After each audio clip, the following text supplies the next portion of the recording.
Good afternoon, everybody, and welcome to Care Connection, the live webinar second Thursday of each month and our special edition today. Today's topic is going to be how to have a meaningful and successful visit with your person in a long-term care facility. Before we begin, I just want to let everyone know that today's presentation will be in listen-only mode. At the end of the presentation, we will be taking questions, and you could find the questions on the right-hand side in the control panel under questions. So again, for the presentation, we will be in listen-only mode, and you could type in questions on the right-hand side.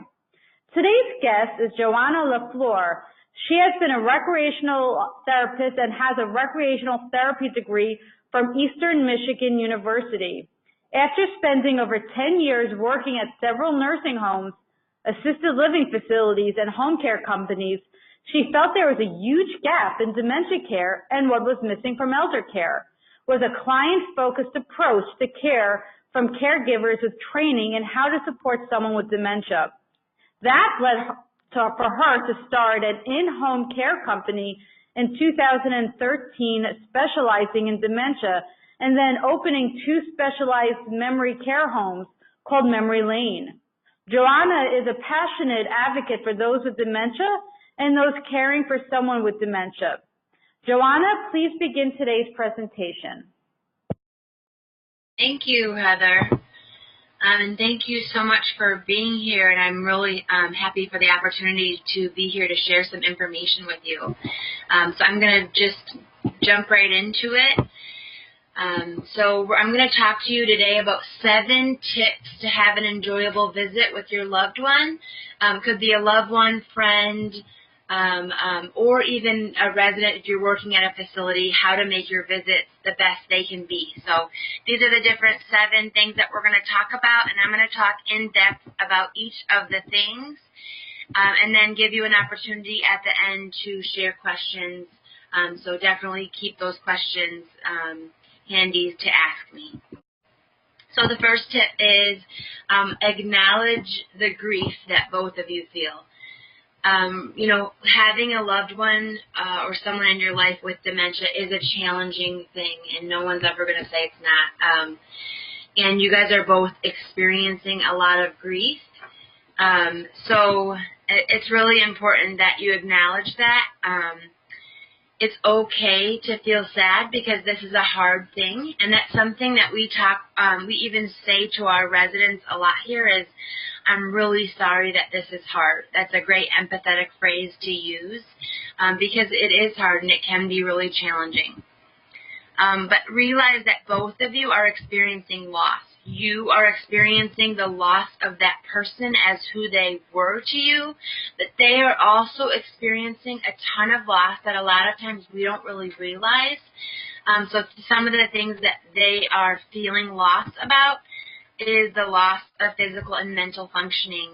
I don't know if your loved one has ever said something to you like, I lost my memory, or I can't think right anymore, or something's missing, those kind of things.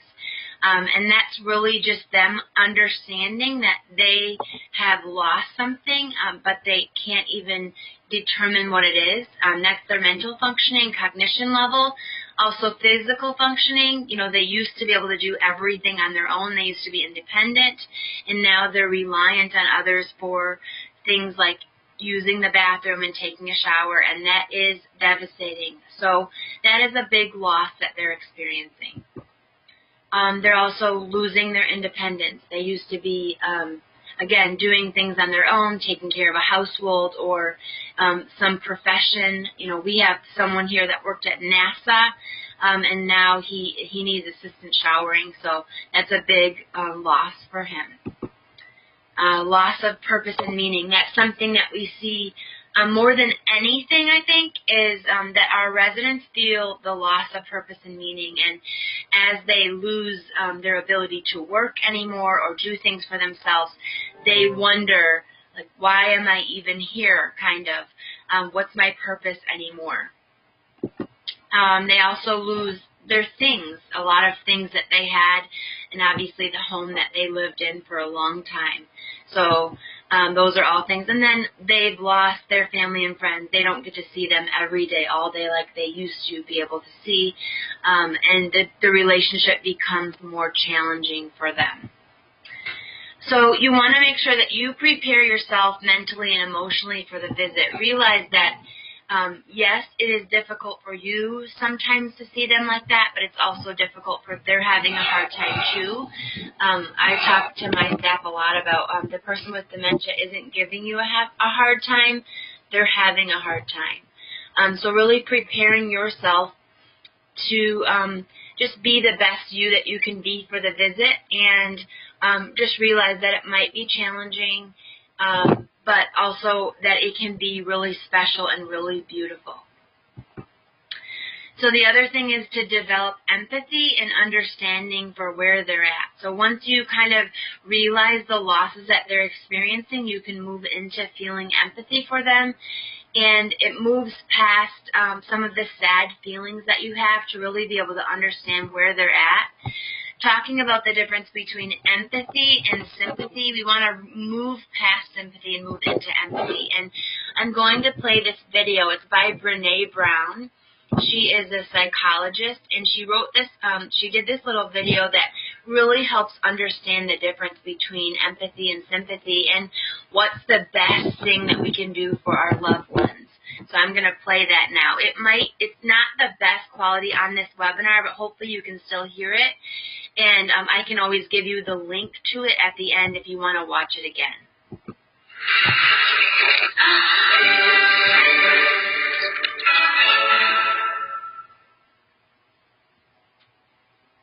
So what is empathy, and why is it very different than sympathy? Empathy fuels connection. Sympathy drives disconnection.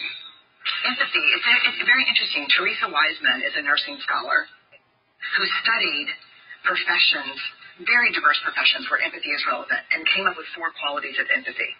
Perspective taking, the ability to take the perspective of another person or recognize their perspective as their truth. Staying out of judgment, not easy when you enjoy it as much as most of us do. Recognizing emotion in other people and then communicating that. Empathy is feeling with people. And to me, I always think of empathy as this kind of sacred space when someone's kind of in a deep hole and they shout out from the bottom and they say, I'm stuck, it's dark, I'm overwhelmed. And then we look and we say, hey, climb down. I know what it's like down here, and you're not alone. Sympathy is, woo, it's bad, no, you want a sandwich? Empathy is a choice, and it's a vulnerable choice, because in order to connect with you, I have to connect with something in myself that knows that feeling. Rarely, if ever, does an empathic response begin with at least. I had it, yeah. And we do it all the time. Because you know what? Someone just shared something with us that's incredibly painful, and we're trying to silver lining it. I don't think that's a verb, but I'm using it as one. We're trying to put the silver lining around it. So I had a miscarriage. Oh, at least you know you can get pregnant. I think my marriage is falling apart. At least you have a marriage. John's getting kicked out of school. At least Sarah is an A student. But one of the things we do sometimes in the face of very difficult conversations is we try to make things better. If I share something with you that's very difficult, I'd rather you say, I don't even know what to say right now, I'm just so glad you told me. Because the truth is, rarely can a response make something better. What makes something better is connection.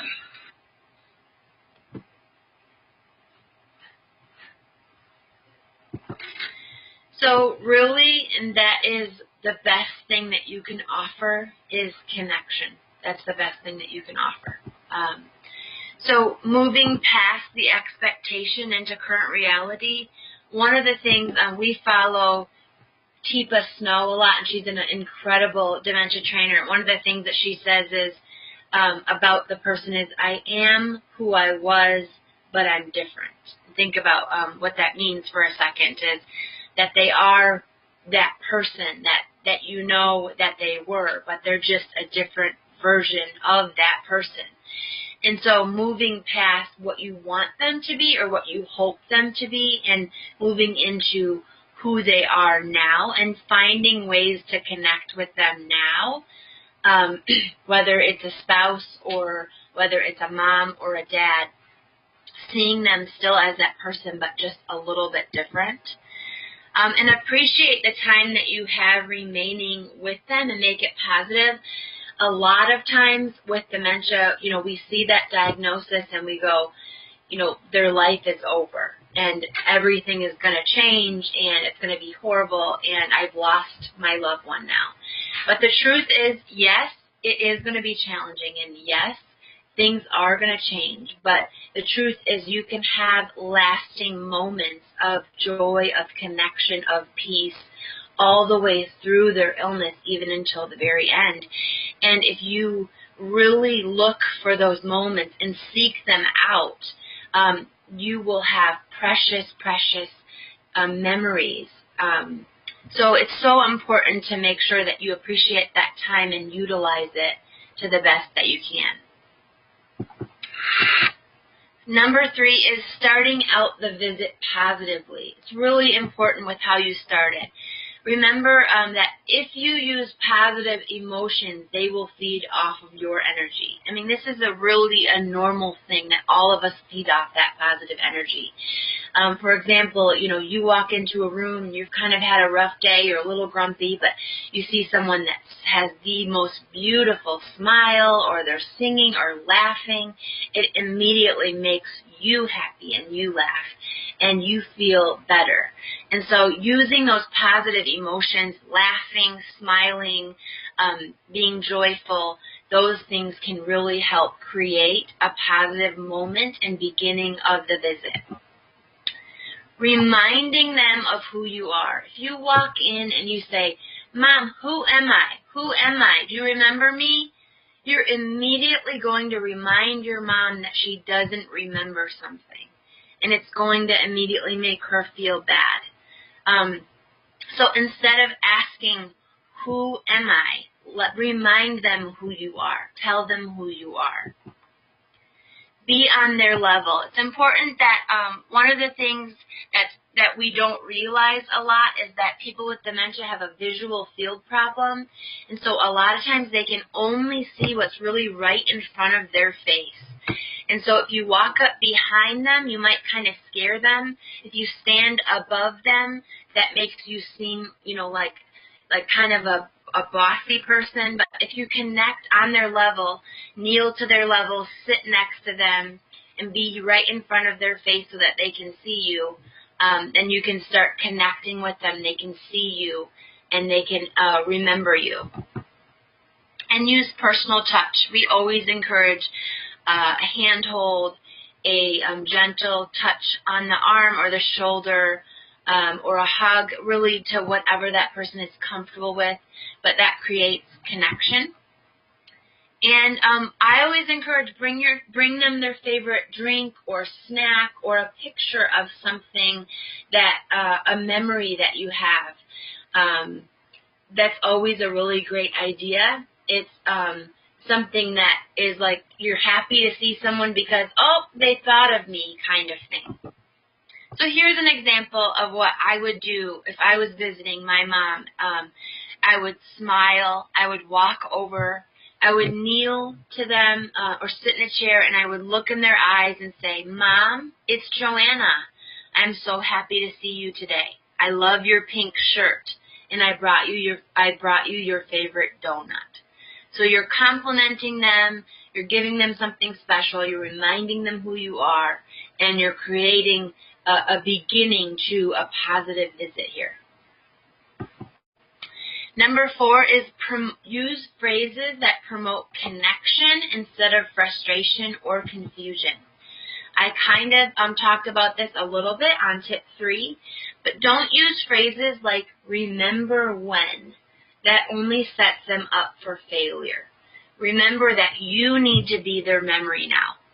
So instead of saying, remember when this activity happened, or you did this, or Dad did this, or whatever it is, instead say something like, I remember when Dad, was driving the golf cart and he almost fell off, or that dog that we had,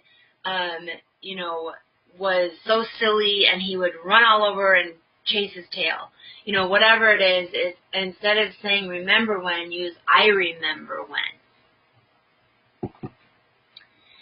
When asking a question, offer them two choices. Something that people with dementia struggle a lot with is communication. And they have something called aphasia, which is difficulty getting your words out. And so a lot of times when you're trying to have a communication with them, it sort of feels like you're talking and you're trying to pull information, but you're not really getting a lot back. Or you're asking questions and they're getting really frustrated and either not answering or maybe saying something really nasty because they can't remember what they want to say and they don't want to feel embarrassed. So instead of having that happen, give them two choices. And an example of that would be instead of saying something like, what's your favorite food that they serve here? You could say, well, Mom, did you like the pasta that they had the other night, or do you prefer something like meat and potatoes? Or another thing is asking yes or no questions, giving them an option so that they can be successful in communicating with you is a great thing. Sometimes when you're visiting your loved one, they may ask you difficult questions and you may not know what to say. One of the ones that we hear a lot is, I want to go home. And that can be a really hard one because it makes you feel guilty that they're there. One of the things that I want you to know about I want to go home is we never really know what home they're actually talking about. So home could be their home when they were a young person living with their parents, or a different home, and home could just mean a symbol of comfort. Whenever we feel bad and we're out and about or we're at someone else's house, we probably think to ourselves, I want to go home. And so it's just something that they feel when maybe they're not comfortable in the place that they're at yet, or they don't really remember that they still live there. So some of the things that we say when our residents say, I want to go home, we rarely say things like, this is your home, because that can be really upsetting and really frustrating. Instead of saying, this is your home, we might say something like, well, you do have a really nice room here that you can stay in, and your loved ones have brought your things here. And you can stay with us tonight so that you don't have to drive home. Maybe we say it's cold outside or snowing, or it's getting dark and we don't want them to have to go in the dark, kind of thing. The other thing that we might ask, instead of even answering the question, is saying something like, tell me about your home, or asking a question like about their home specifically. And you might say, if you know the home that they lived in when they were younger, you might say, is that the home in whatever town that was? Because they might be able to answer you and tell you which one that they mean. So those are a couple ways to answer that difficult question.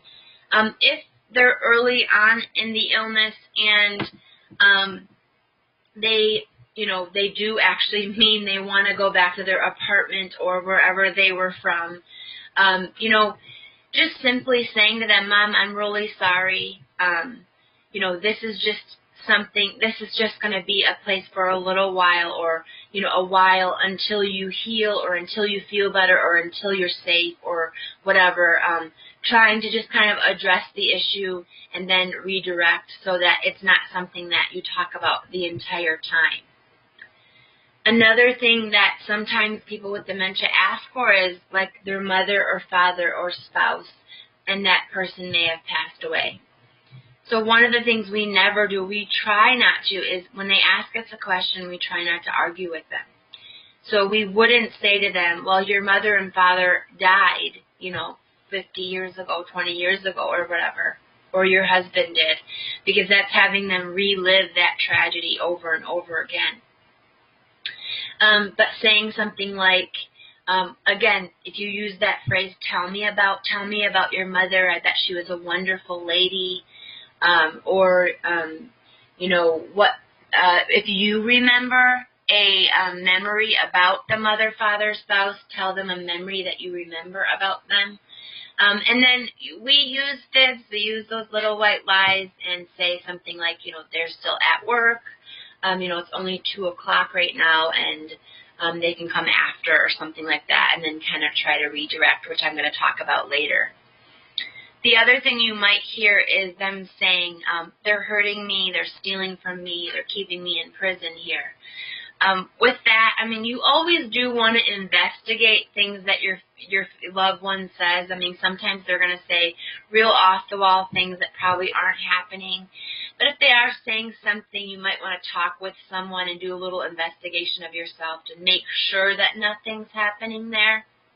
But at the same time, ask, what did they steal? Like, for example, what did they steal? Oh, my purse, I can't find it. Oh, Mom, okay, let me see if I can help you find it. I think I saw it over there, and see if you can help them find it. They're hurting me. Okay, Mom, I'm going to definitely make sure that I talk with someone and make sure that they won't be able to hurt you.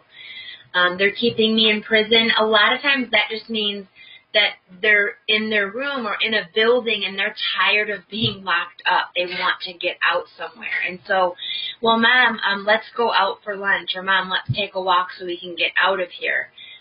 So that can kind of get them out of that place. So there's some phrases and some things that you can say when they ask some of those questions.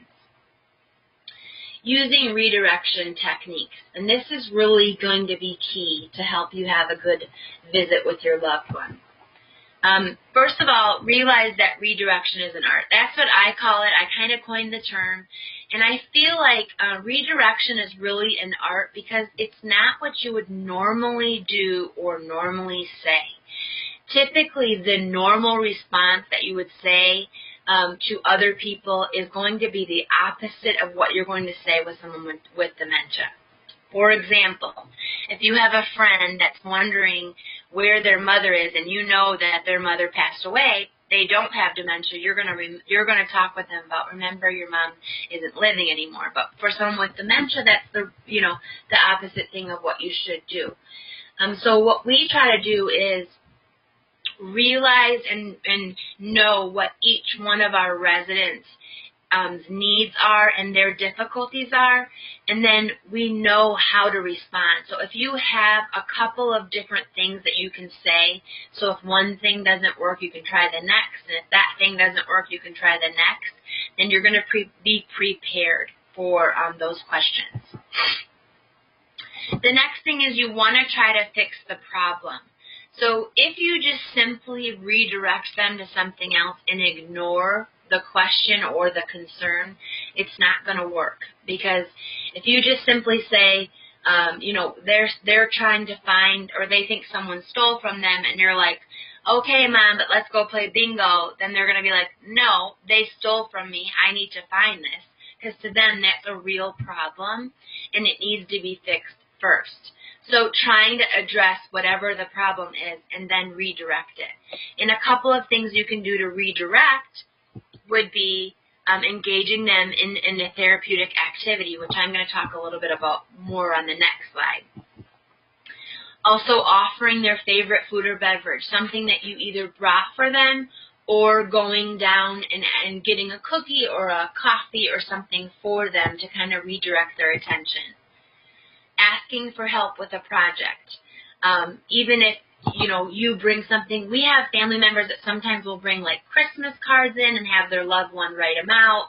They'll bring their, around Christmas time they brought some gifts and they were wrapping gifts. They'll bring projects to do, like taking all the little mini soaps and stuff that you get from hotels and putting them in Ziploc bags and making them for the homeless. different things like that. But even asking for their help with, anything really. It could be an activity or something like that. Or saying, oh, I can't wait, I need to show you this picture. It's of the grandkids. It's so beautiful. Talking about something or someone they love and reminiscing. So again, bringing up a story that you know they really like to talk about.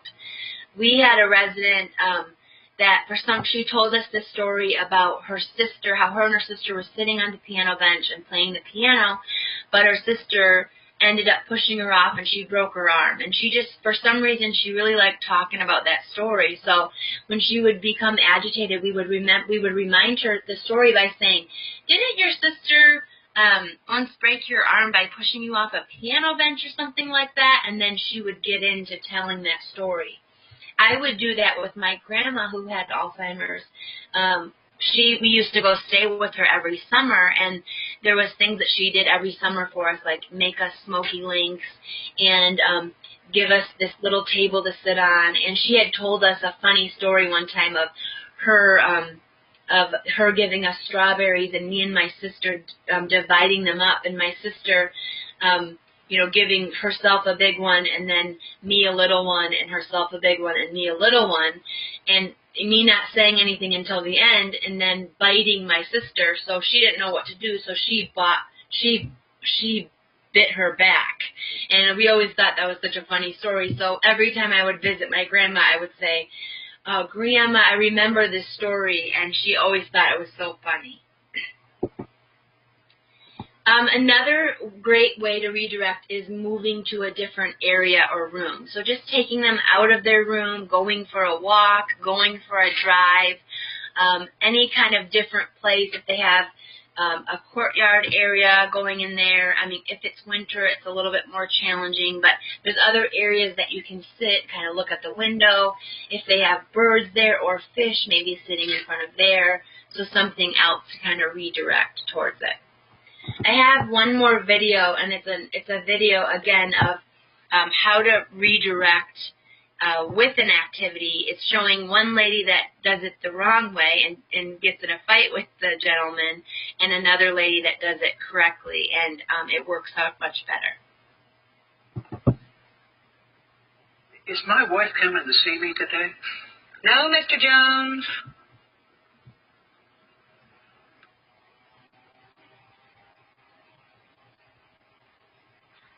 Oh, is my wife coming to see me today? No, Mr. Jones.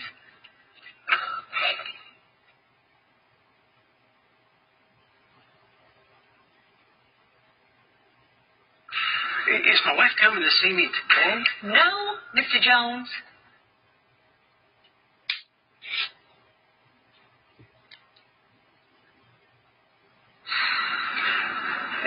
Is my wife coming to see me today?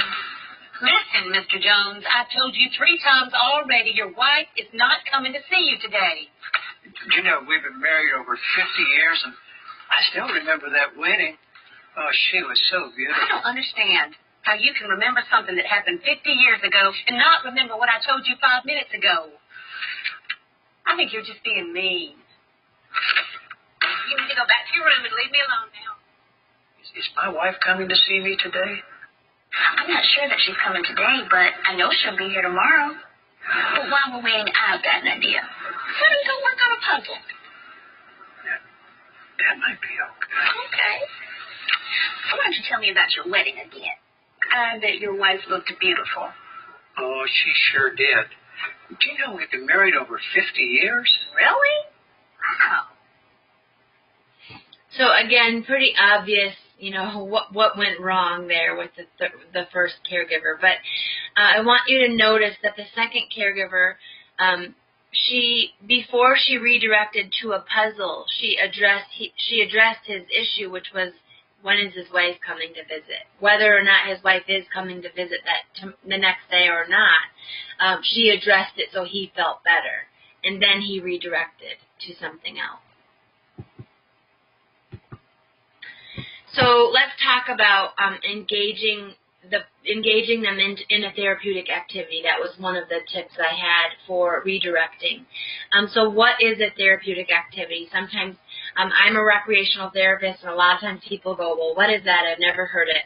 And what is a therapeutic activity, and does it differ from a regular activity? And really what it is a therapeutic activity is an activity with a purpose. A diversional activity is an activity just for the sake of doing an activity. So it's, here's a magazine so you can read it so that I can get my work done. Versus, we're going to engage in doing some putt-putt golf because you really need to work on your balance. And also golf is something you used to love to do, and you golfed every weekend. So we're going to do both, and you're going to really enjoy it and remember the golf course as well as working on your balance and that kind of stuff. So really it's just something with a purpose. It's a great redirection tool, and you're really able to have a less stressful and more enjoyable visit using an activity. And you can turn almost anything into a therapeutic activity. It doesn't have to be something that costs a bunch of money or has a lot of materials or is a long activity. It's just basically something that you've thought of that maybe they loved to do, and that it'll help decrease their anxiety and improve their mood and maybe increase their cognition or something like that. And so you want to do it with them. A lot of family members, when we talk about doing so here's some activities that work. So here's some of the things that we do here. So putting makeup on. A lot of our ladies love to have makeup on. Maybe there's someone that never left the house without lipstick. So we do makeup for each one of them. Take our time while you're doing the makeup. You can talk with them about things. You can reminisce about things. You can make jokes about it. Pick out a cute outfit for them. Add accessories like a scarf or a necklace to add to their outfit. Fix their hair, maybe curl their hair, braid their hair, straighten their hair, however they like it. Do a manicure for them. When we do manicures, we like to soak their nails first so that we can actually clean the nails and then cut the nails and then do a nice manicure for them. We also do hand or arm or neck massages. We get some nice maybe bath and body lotion or like that stress relief or lavender lotion to do with that. There's something that's water painting. You can do regular water painting if they're able to do that.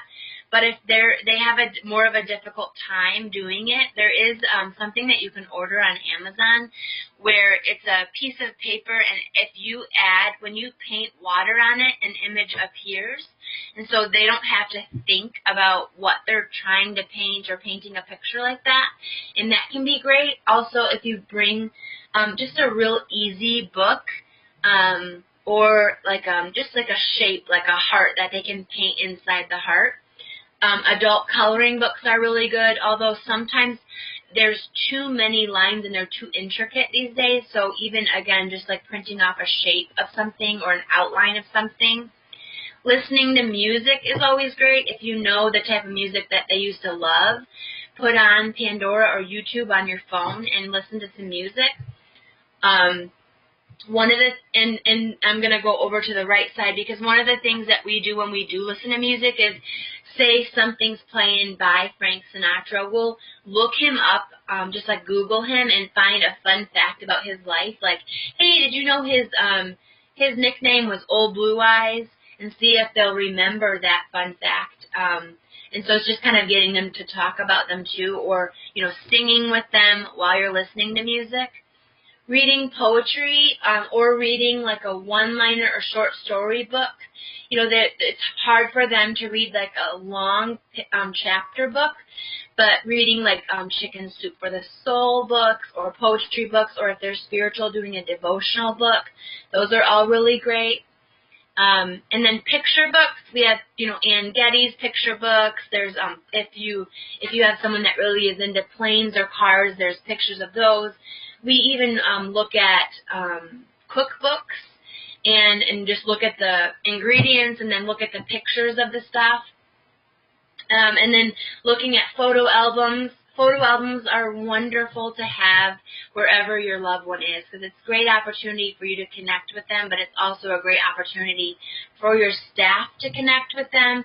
And I always suggest the farther back the photos, the better, because people with dementia, they lose their short-term memory first, and so their long-term memory still stays intact, longer at least, and so sometimes they can remember pictures further back, and they'll share some stories about it. Share a special memory. We kind of talked a little bit about that earlier. Balloon volleyball is a wonderful activity, and literally just bring a balloon in and start hitting it back and forth with them. It's great exercise, and anyone can do it. And the last one is go for a walk.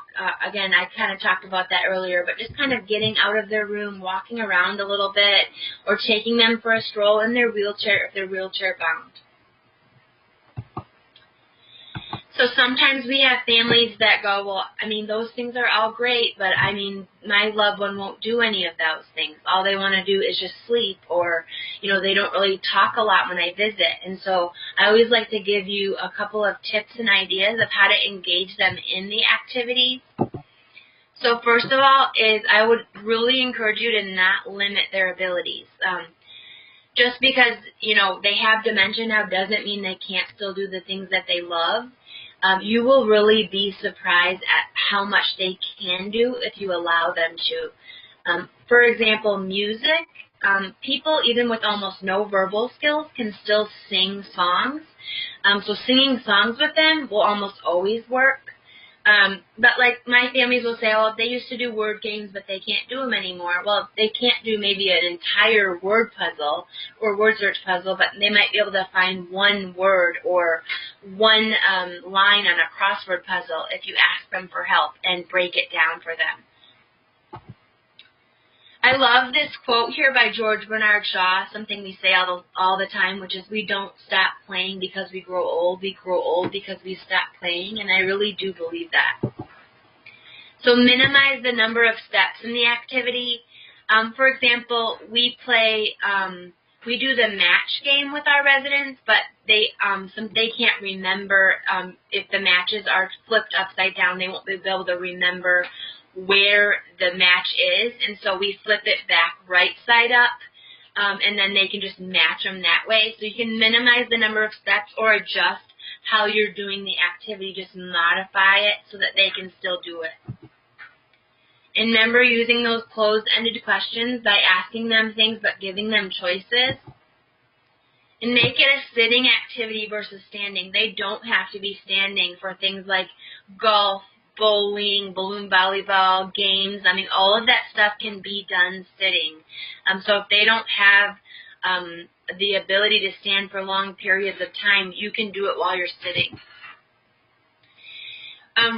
If you ask your loved one, do you want to do this with me, more than likely you're probably going to get a no. And so we try to tell our staff, instead of saying, do you want to take a shower, do you want to take your meds, do you want to do this activity, simply bring the activity out and show it. Like, for example, if you're going to read a book, bring the book out and say, I brought you this book and I'm really excited to read it to you, and then start reading. If you're doing balloon volleyball, bring the balloon out and just hit it to them and say, hey, Mom, hit it back to me. So that will really engage them. It doesn't even give them the chance to say no or think about how they can't do it. You can use hand-over-hand assistance if they need it. Say you're doing something like painting or drawing. You can put your hand over theirs and help them do it so that they can still do it.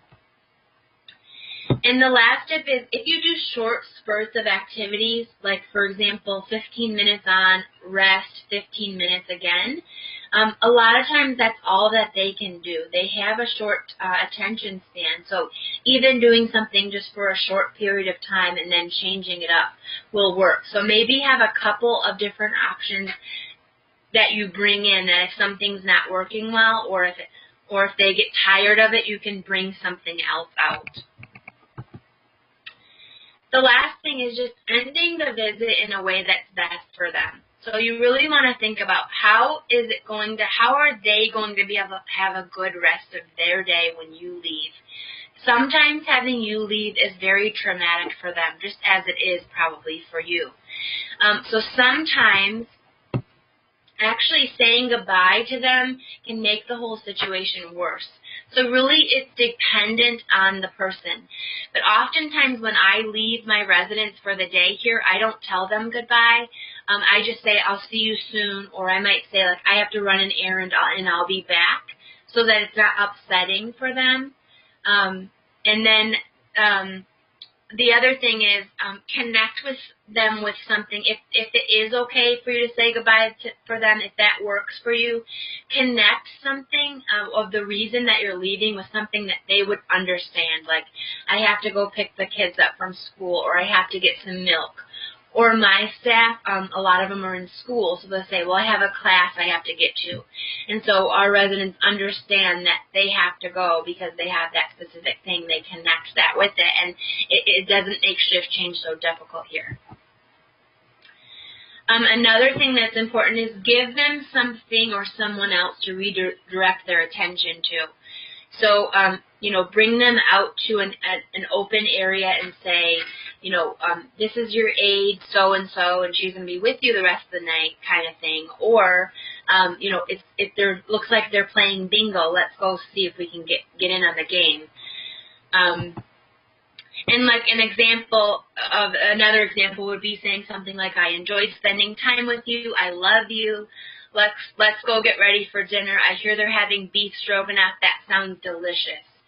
So, saying you love them and that you enjoy spending time with them, but not necessarily saying I'm leaving now, but redirecting them to something or someone can sometimes really, really help. So those are the 7 tips that I have. And I have my contact information on here if you guys would like to look me up after the webinar and look for more information. I do lots of other trainings and videos and things like that may be beneficial to you. Thank you so much for this wonderful presentation. I just want to let everyone know, unfortunately, we're having a bit of technical difficulty where the PowerPoint didn't attach to our handouts. So please be patient. We will be emailing that in the coming days or by the end of day. I do apologize. We did have a question though, and maybe you could share, because people really like the 2 videos, and for them to look it up on YouTube, how they could find those 2 videos. They really liked your videos.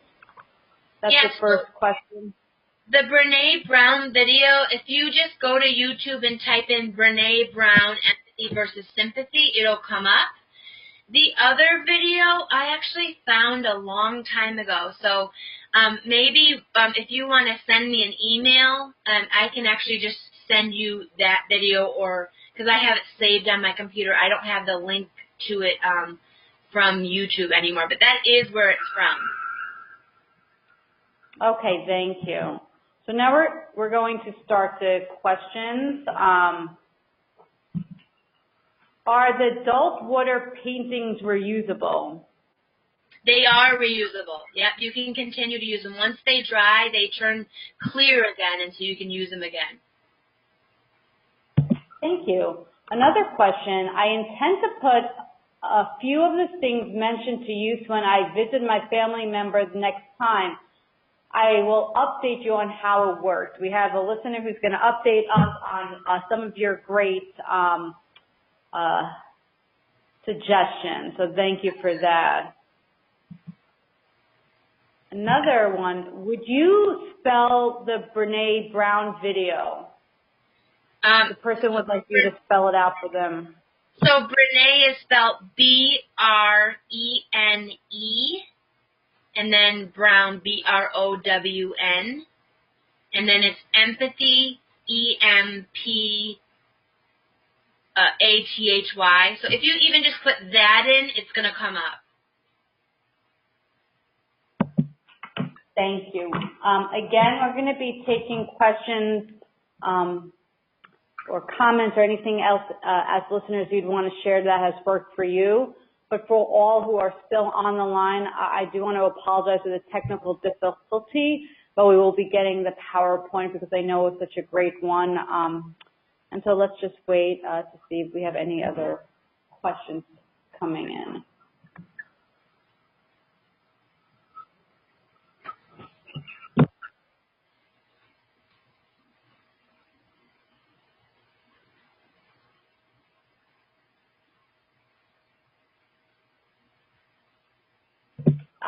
Another question, is there a recommended time frame between family visits? Are you saying, is it a recommended time frame when you should visit, or when a family and then another family should visit? Can you clarify that? The individuals between. Oh, I see. Okay. I mean, it really depends on your loved one. So we have people that visit every day, and we have some people that, like, if there's multiple family members that want to visit, some may come in the morning and some may come in the evening. So really, I would just say whenever your loved one's at their best. If they're not a morning person, try to go later. And then maybe if you have more than one person that wants to visit in a day, kind of space it out a few hours so that they can enjoy that throughout the day. Thank you for that. Do you have a suggestion for staff who have residents that refuse a bath? Yes. So there's a lot of things that we do for bath refusals. I would say probably 90% of our residents hate taking showers. We do a ton of training on that with our staff, and it is something that they do need to be trained a lot. One of the things I would say, when I said earlier, don't say, do you want to do an activity? Don't say, do you want to take a bath or a shower? Depending on their cognition level, you can do this with some people. But with a lot of our residents, we simply just have them hold, like if they're a walker, have them hold our hand and we walk them to the bathroom. Or if they go to the bathroom by themselves, we might meet them in the bathroom and say, hey, since we're in here, let's just jump in the shower real quick.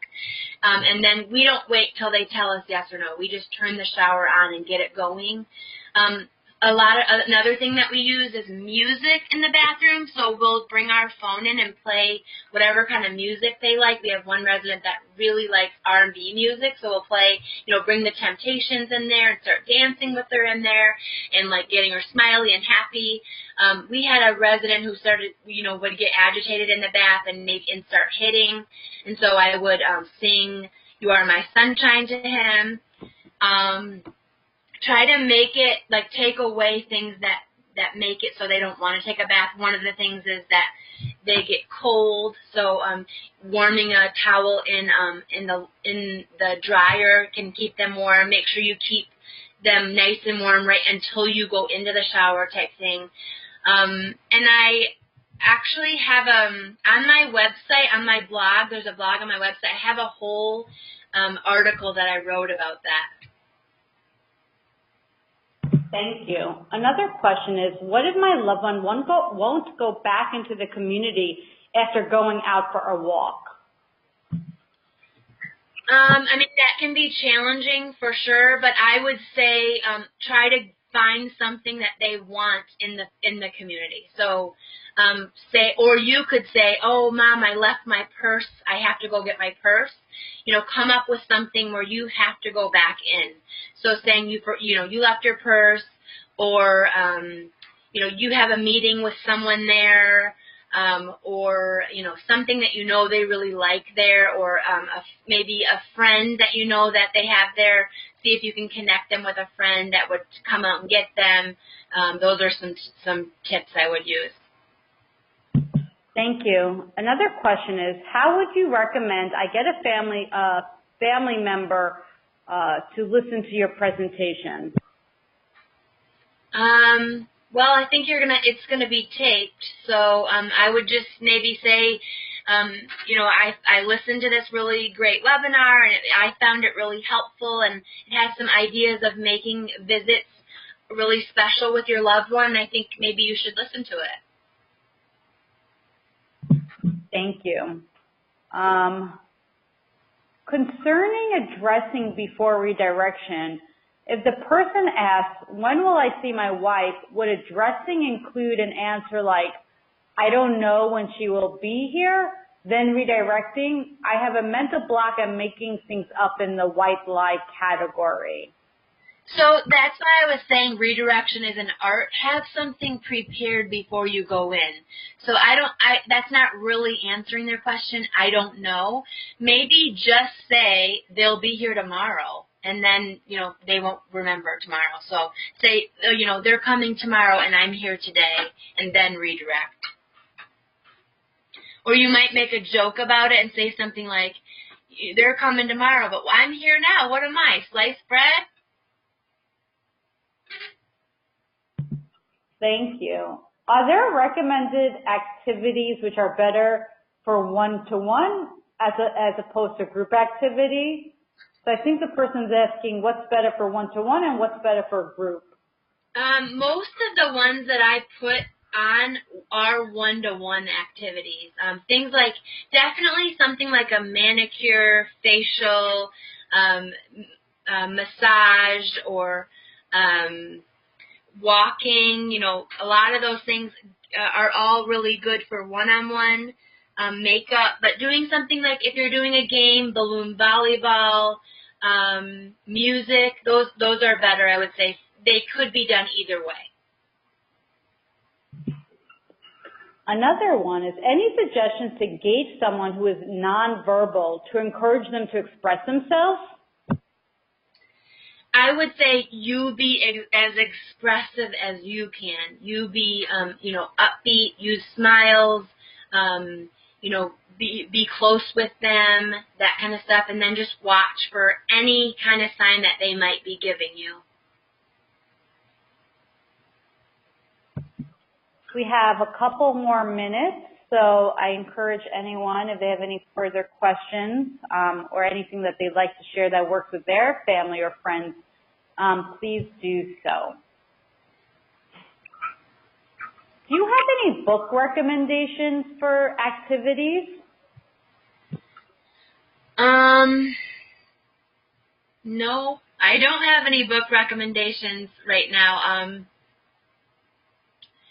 Mainly all the activities that I have gotten is from, doing them throughout the years. Pinterest is a great resource. I would highly recommend it. One of the things that's kind of difficult about planning activities for people with dementia is that you want to make it so it's easy enough for them to do, but that it's not childish. So you have to kind of really balance it. I actually just, on my YouTube channel, I just did 4 videos about different activities that we do here that may be helpful for you. But yeah, Pinterest is where we find a lot of ours. Thank you. What if my loved one is always asleep when I come to visit? Is there a suggested way to waken them up? Yeah. I mean, I would just, when we, most people with dementia will sleep all day long if you let them. If they're not engaged, they'll sleep. So whenever we wake our residents up, we're just really gentle about it, coming over to them, getting on their level, touching their shoulders, softly just saying, hi, Mom, it's me, I came to visit you, I brought you a treat, and then just continually, gently, rubbing them until they wake up, and then, continually stimulating them so that they stay up.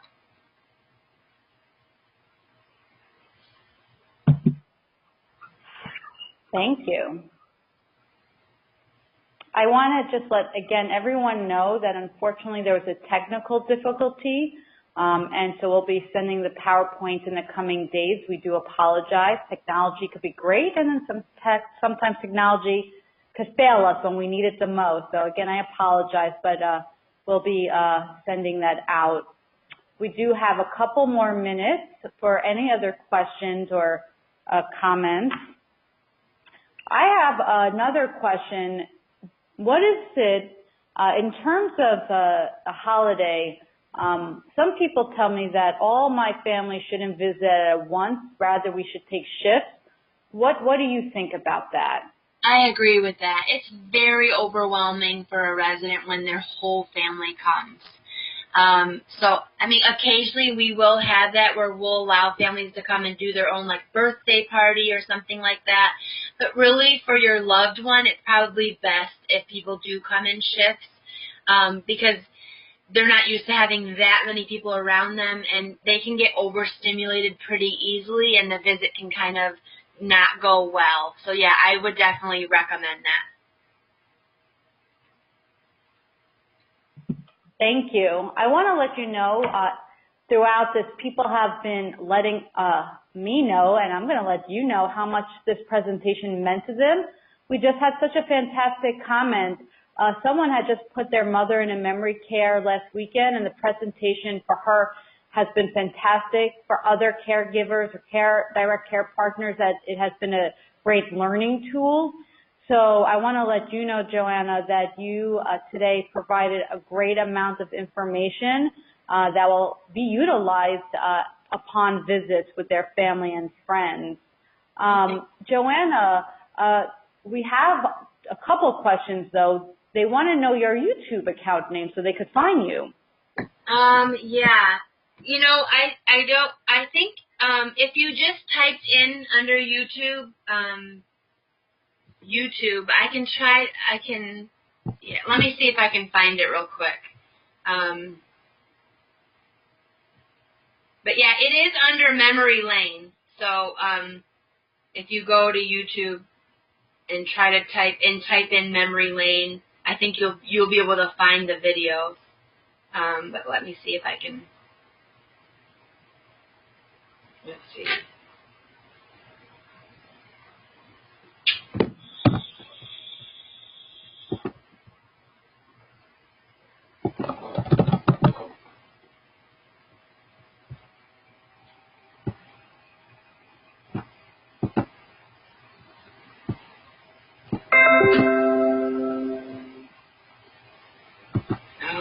Okay, let me add it to the PowerPoint real quick.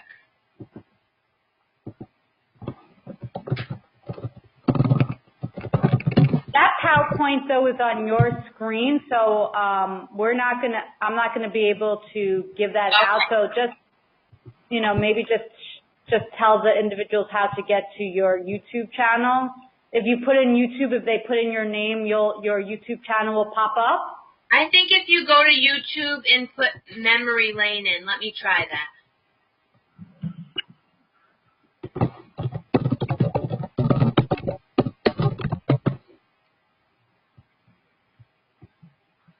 No.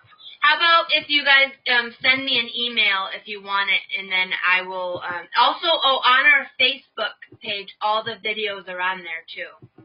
So if you go to the Facebook link, I actually just posted a video yesterday, so you'll be able to click to that, and then maybe you'll be able to see the other ones. Or if you can't find them, send me an email. Okay, so everyone, you could go to the Facebook page and to get them, or you could email Joanna directly, and she'll be happy to assist with that.